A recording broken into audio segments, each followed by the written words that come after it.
Okay, so here we go. We got it all laid out. Let me adjust that camera just a little bit because for some reason it's not the same as it was. Oh, that's probably too much. Nope, that's perfect. Okay, so you'll see I put X's on it in all these different places, and what the X's represent are the parts of the material that are going to be removed, or the waste side of the line. Okay, so when you start cutting this, and this is a pool saw, it's Japanese style saw. American saws traditionally cut on the push, whereas the Japanese saws cut on the pull. It's really a matter of preference. I like the pull saws. I feel like they're easier to keep more accurate, and they're just a little bit more friendly to use. So here we go. Also, they got this really kick-ass ninja grip on them. It makes you feel like a samurai. So I mean, that makes it fun. All right. So when we're cutting, like I said, remain to the waist side of your line and give it a nice little pull back through your top edge to get started. And you just want to slowly work your way down that line, continuing to start your cut. And you can start from that side, you can start from this side, or you can alternate back and forth. It is entirely up to you.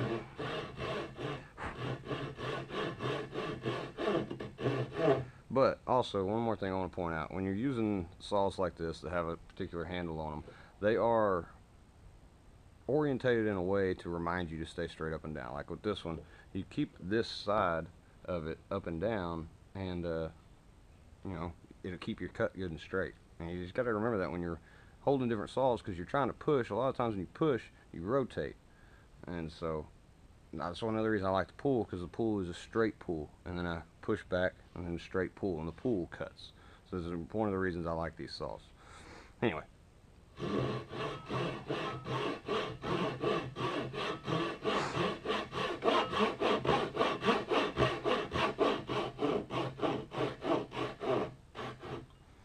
Watch yourself, because it's pretty easy to screw your cut up on these longer ones to not be in the right channel. There we go. Once you get it going, you're pretty good. Once you get past that first little bit. Ow.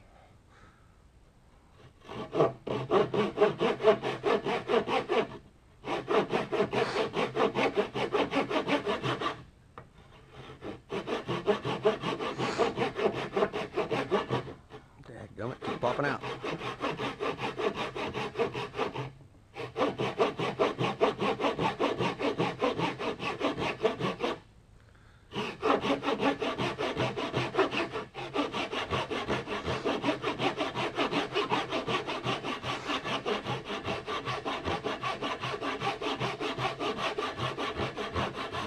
Cut down to your scribed line on that side. Of course, you have the marks on either side.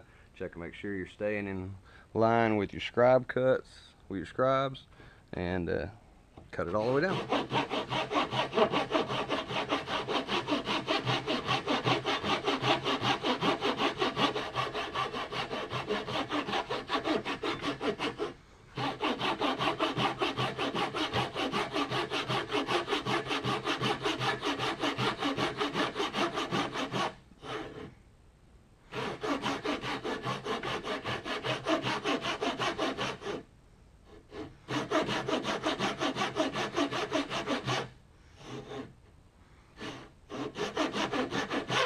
Okay, I got that one cut. Now we'll come over here and cut this one.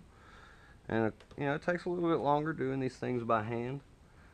And I'm sure that you could get accurate enough with a table saw that you could use it, or maybe even a bandsaw if you're feeling, you know, brave. You can also just cut them by hand. I mean, yes, it's a little bit more effort. A lot of the times you get a better finish. Screw up less material. It's a slow process instead of, you know, you put it across a table saw, don't have it set just right, and I mean, you just ruin your piece of wood. I mean, some of this wood is expensive, guys. You know, especially like you're working with walnut or mahogany. Walnut in particular is very popular right now, which makes it more expensive.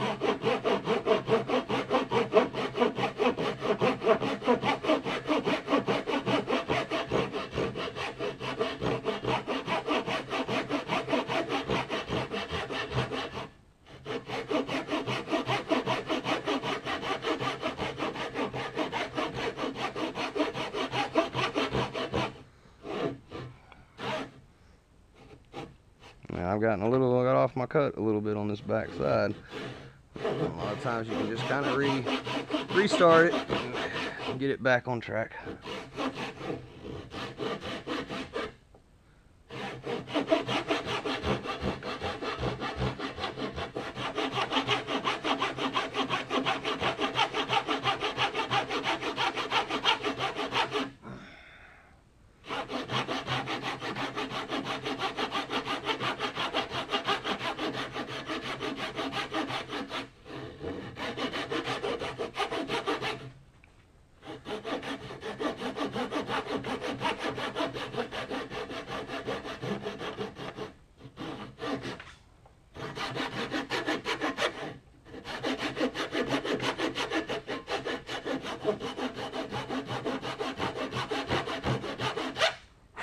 Got those two cuts. Alright, now we're going to move you, pardon the shake, move you right here for the next two cuts. Okay. Same thing. Start on your line, work your way down. Making sure to keep your saw nice and straight, full cuts. There's no sense in using just that section of the saw. This is ridiculous. You're gonna wear yourself out just doing that. You got teeth all along this thing. Use the whole thing. Get a full cut with each stroke.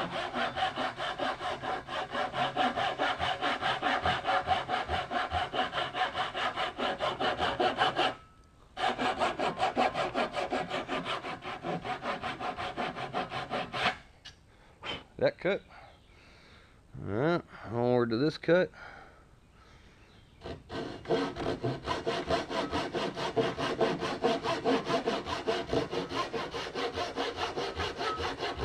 Making sure to stay down your scribe line and not cut any deeper than 1 inch.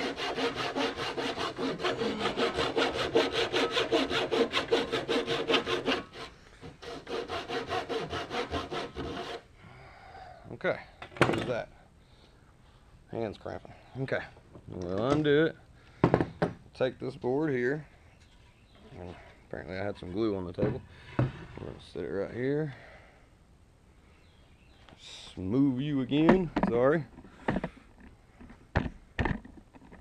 Okay. You don't always have to clamp your material. I would suggest it. Actually, let me rephrase that. Always clamp your material. I didn't clamp mine one time. I was using a biscuit joiner. Y'all know what a biscuit joiner is? Yeah, it's this tool. It's got a crazy blade on it. I mean, like giant freaking cutting teeth. Okay, and it cuts a spot into the wood that you could stick a biscuit into. Alright, so I'm cutting along, and I didn't have a clamp on the board. I went to shove that in, and the board jumped.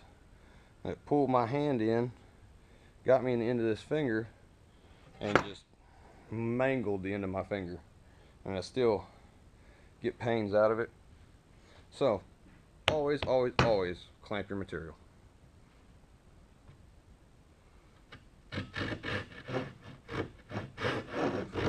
Again, we're going to do the same style cut, just like so. Keeping the blade nice and straight, cutting all the way down until either our piece comes out or we get to our bottom line. And if we get there and it still hasn't popped out, then we'll cut this side a little bit, this side a little bit back and forth until we get to the corner. And there we go, there's one piece loose. There's two pieces loose. Okay. And almost a third. Okay. There's that piece. A little bit of cleaning there. Alright. So, now we'll flip it over. Cut the other side.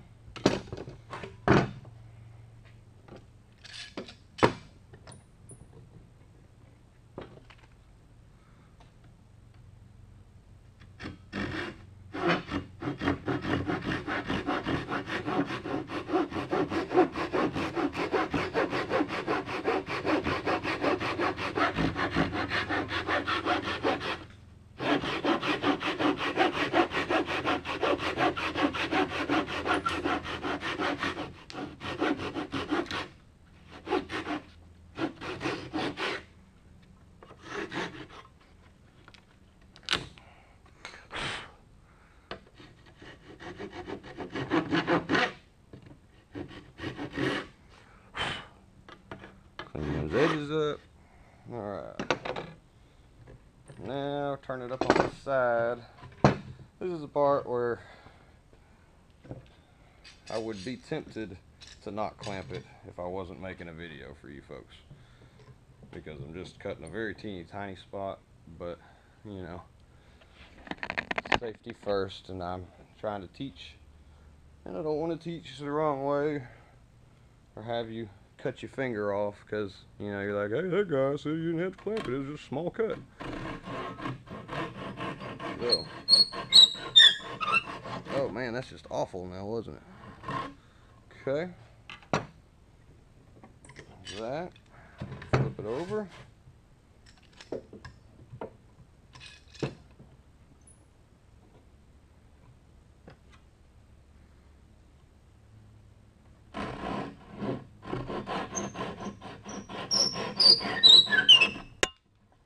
Okay. So, there you have it. That is how you cut a tendon for a mortise and tendon joint. I hope you guys enjoyed this video. I found it informative. I hope it was helpful, and I hope you learned some things. And if nothing else, I hope you just enjoyed our brief time together. Thank you, and subscribe. Come check out my other videos, and keep a watch out for more. Thank you.